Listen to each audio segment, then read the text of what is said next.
The way that I would summarise the season is that we've had a lot of ups and downs. I think the way that we've sailed this season with a really shaky start, then a really strong rebound. NorthStar Canada. There was a bit of mid-season uncertainty with where are we in the pecking order. We had some pretty high expectations of ourselves. Oh my days. In honesty, I don't think the team's really known what to expect. We've found our feet.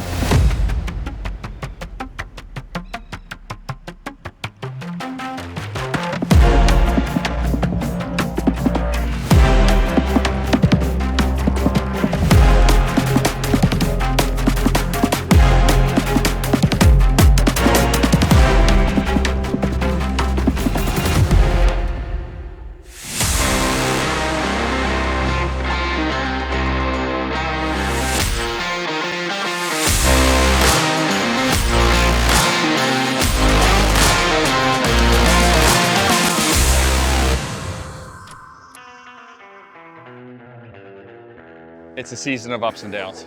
We obviously started off December last year in the Middle East here. There's a lot of change going into season 5 for us. We had a new driver, we had a new owner, we had a new sort of corporate structure within the team. That always comes with some growing pains, and we had a tough stretch through the season, but we had some good results. When you form a new group, there's always a lot of learning. Looking back in Barcelona when I first signed and joined the team, I was under no illusions that we had a lot to do.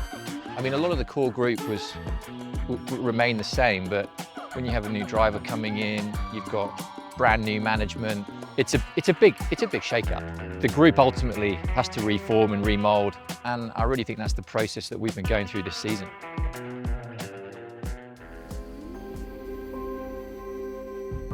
I mean, for sure, season 5 was another new chapter for the team. It was our 3rd season with SailGP. Right out of the gates, we changed the team name. We came up with a new team identity, which landed really well with our fans, and we're really pleased about that, and we'll be continuing that into season 6.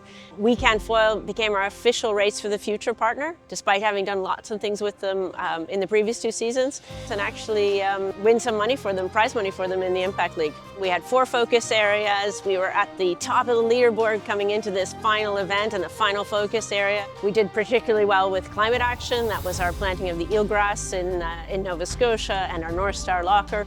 And then we came out on the podium in 3rd place. I think when we really step back and think, what have we done even over a course of 3 seasons where we started out and we said, we can inspire, we have inspired a nation. It's amazing to see what we have achieved in terms of grassroots success across the country. I mean, kids are foiling, old people are foiling. The team has incredible recognition, and there is a pathway out there for young people in the sport, and we can be so proud of that. For sure, NorthStar is going to keep being the leading light in sailing in Canada, in foiling, and continuing to inspire generations as we go forward.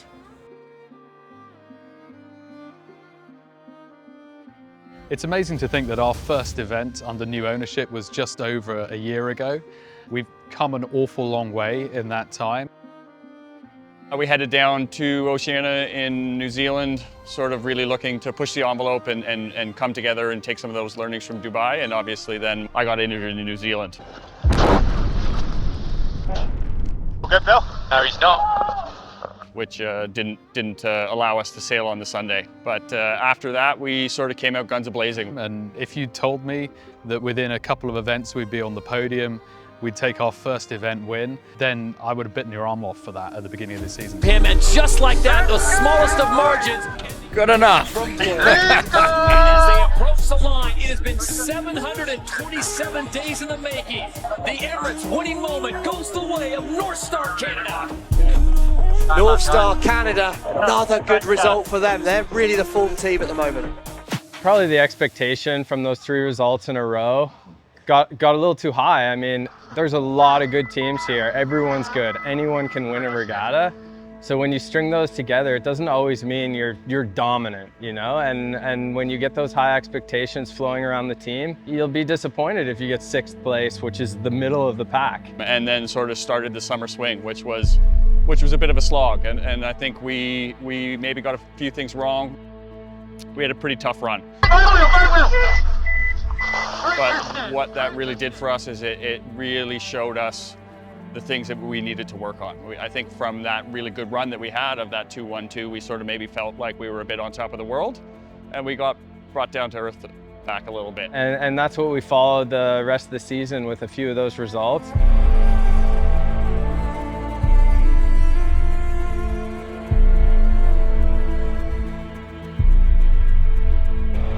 It's disappointing to go from podium to around there, but finishing in the middle is, I mean, we beat 6 boats. There was 5 boats ahead of us. We didn't come into the season as a team expected to be in the final by anyone but ourselves.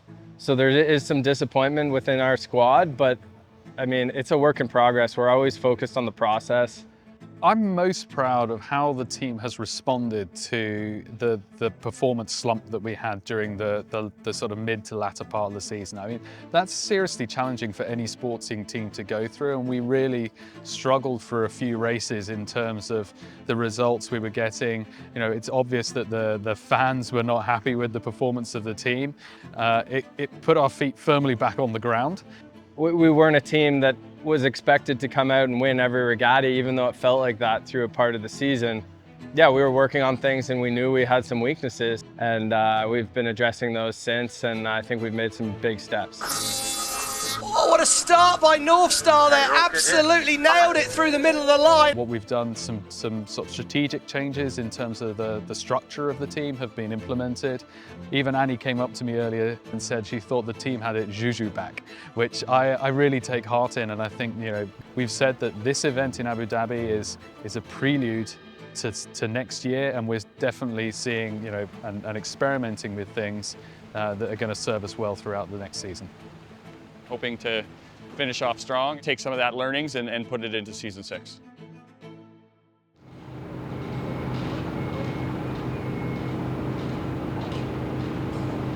Dude, the wings there, walking in our nice outfits.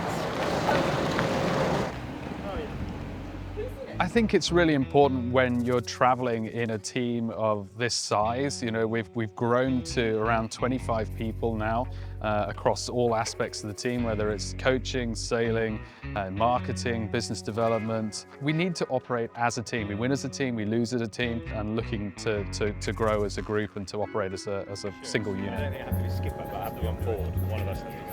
With that 13th team that's coming in, you've seen this kind of silly season almost in the last few weeks where teams have been going out and trying to acquire the best talent they possibly can, because we all play nice and talk nicely to each other, but we're deadly serious competitors between all the teams, and everybody's in this to win. And so they're all looking to get the very, very best talent they can onto each of their boats. And I'm very proud of the group that we've got. I think we've got a world-class team across every single aspect of our team. For next season, strategically, there's no major tear-ups in really the people that are sailing. There's quite a few teams out there that have got some pretty substantial changes to do, and it's going to be interesting to see how that plays out, especially for the first part of the season from Perth onwards. The core of our group is very, very similar. We've got some additional coaching support with Ian Williams coming on as pre-start. He's working alongside Joe with a focus on that kind of on the rule side and the pre-start.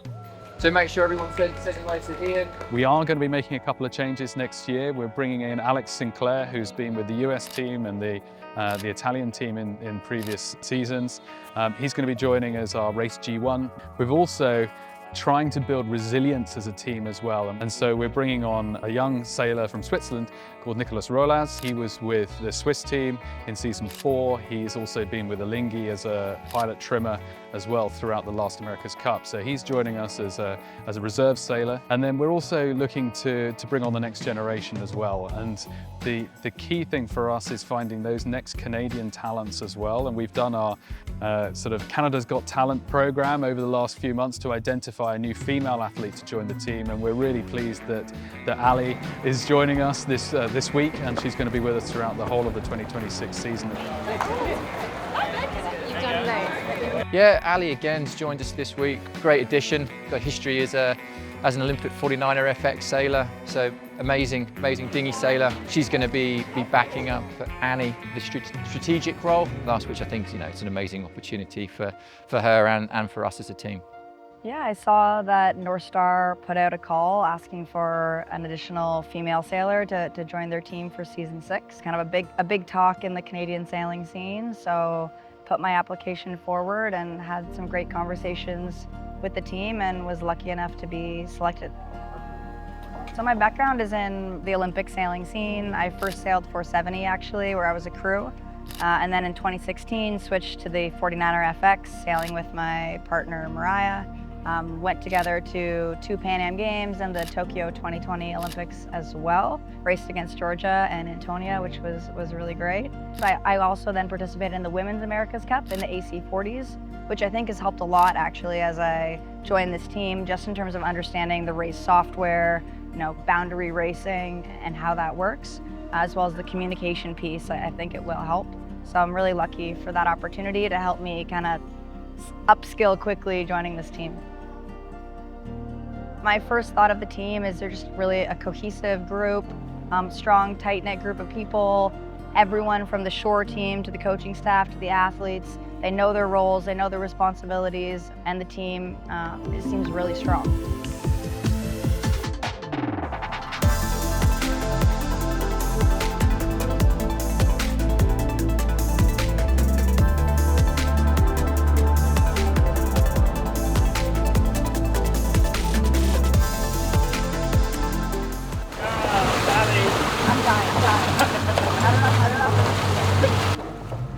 Oh, you have meat, so I'm probably not the most efficient. The handles did feel a little heavy in it, but maybe I'm also more tired.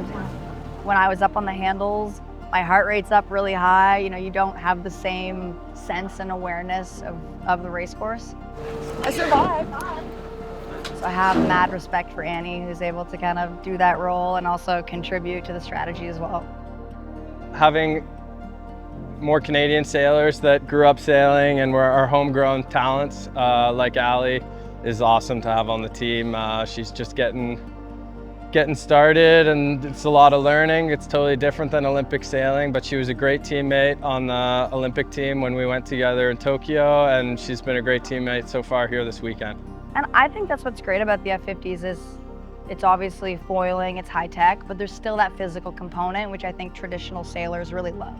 They want to see athletes working hard, and the harder you work, the faster you go. That's kind of a basic principle of traditional sailing and older boats. So I think it's great to kind of blend those two together.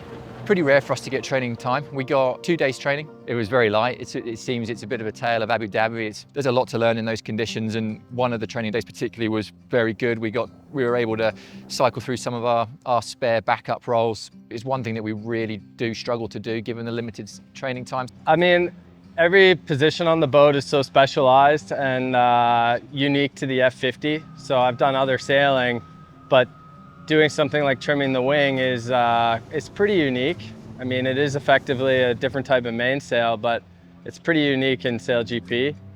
So yeah, I got to step in there and do a little bit of training and, kind of be ready in case of a situation where our wing trimmer couldn't sail.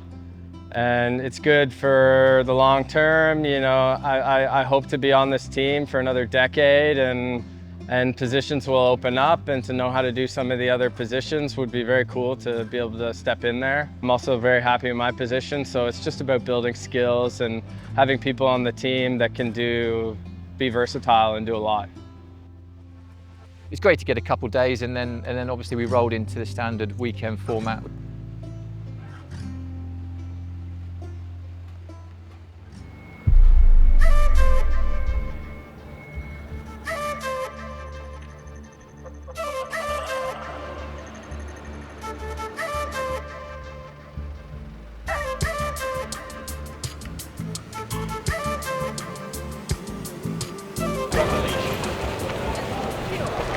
It's going to be a day of 2 halves, making sure we're in the fight, not out of it. You can only lose it on the first day, you can't win it.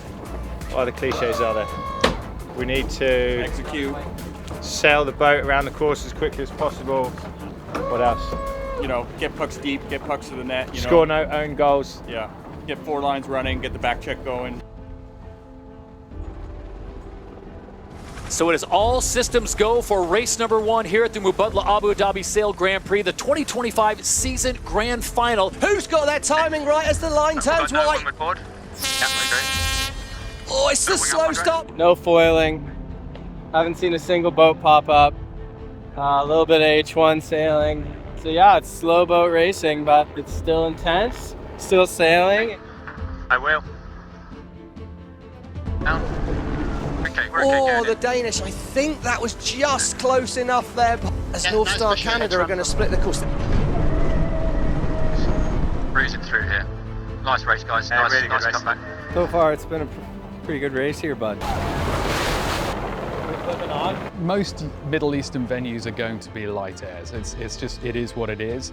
It's not the most adrenaline-fueled racing that we see all year, but it's certainly nail-biting. With time counting down, Australia look early to me in the middle of the line. This is the umpire's early start penalty, Australia, USA. And there's still the same number of points available, the same amount of prize money available for the sailors. So we take it, very seriously. Wind has dropped down below 10 kilometers an hour here at the start of race number 3, and it looks like they'll be on the inside of NorthStar Canada. The way I'd summarize it is it's quite easy to look very, very smart.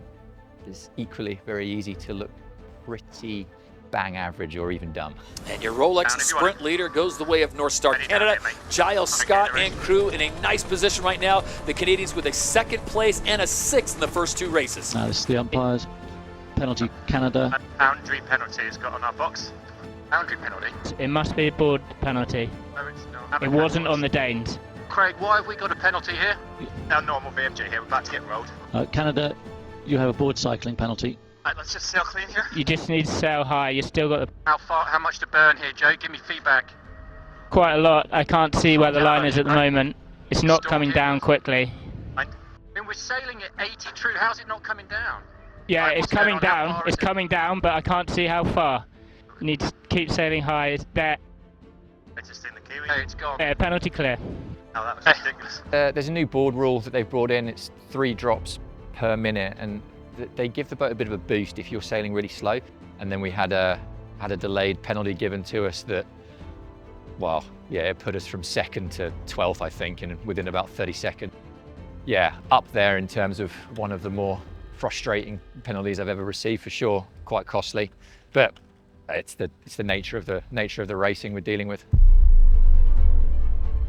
We came off the water yesterday, feeling like we left a little bit out there. Anyway. Well, I mean, have a conversation with Craig. The Kiwis fouled you twice. It was a well-sailed day, I thought. The 2nd was epic. Would have been nice to have come off the water with a few more points on the leaderboard. They were definitely there for the taking.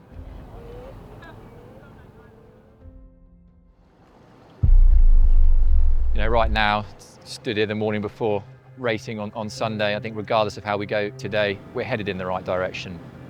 We've been tested this year, every one of us. It's been up, very much down, and I feel like we're coming back up. So I'm looking forward to next year. Let's finish this one on a high. That being said, it'd be nice to round off the season today. It's all about acceleration. 5 seconds, 3 seconds. Line's going to turn wide. We're racing Switzerland absolutely on the money, as a NorthStar Canada. And NorthStar Canada first to the foils. They should fly over the fleet from here to Mark 1. Going all the way going straight here, okay, guys.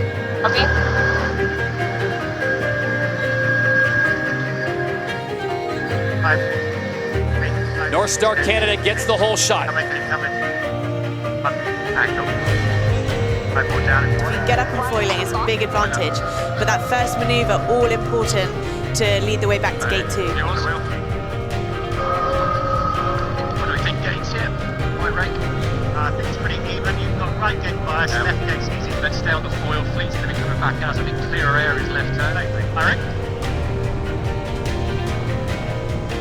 So Giles Scott and NorthStar Canada bringing across the line. They finished in 2nd place officially.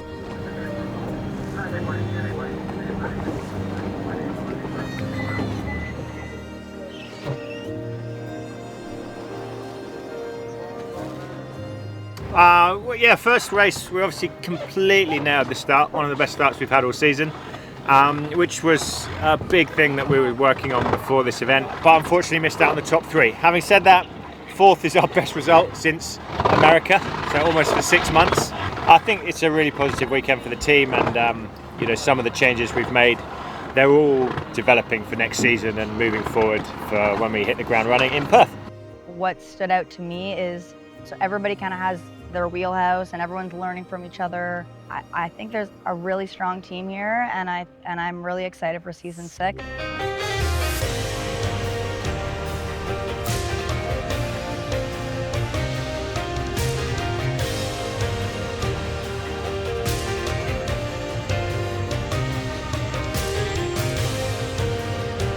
We know each other as a group so much more than what we did 12 months ago. And build those relationships and that trust in everybody around you takes time. It's a journey, and hopefully we can keep nudging in the right direction. I'm immensely proud of everything that NorthStar has achieved. Every aspect of the team has been pushing really hard. You know, people recognize the NorthStar brand, and at any of the junior sailing clubs and all the sailing clubs sort of coast to coast, it's a big deal. And it's something that gets the next generation really excited about getting out on the water. And from growing up sailing where it's tough to be a sailing fan, now that's totally changed in Canada. Looking forwards, one of the highlights of next season is going to be our home event. I'm really looking forward to getting back there, getting in front of the Canadian fans. We know they're the best fans in the whole of SailGP. Everybody has bought in to the vision that is NorthStar SailGP Team. All of that from everybody behind the scenes is also present with us as the athletes. I think it's not how hard you can get hit, it's how hard you can get hit and get back up. We'll take a few punches, we'll be down on the mat, but we always get back up. And I think that's one of the things that sets us apart from some of the other teams, and one of the things that will ultimately make us successful.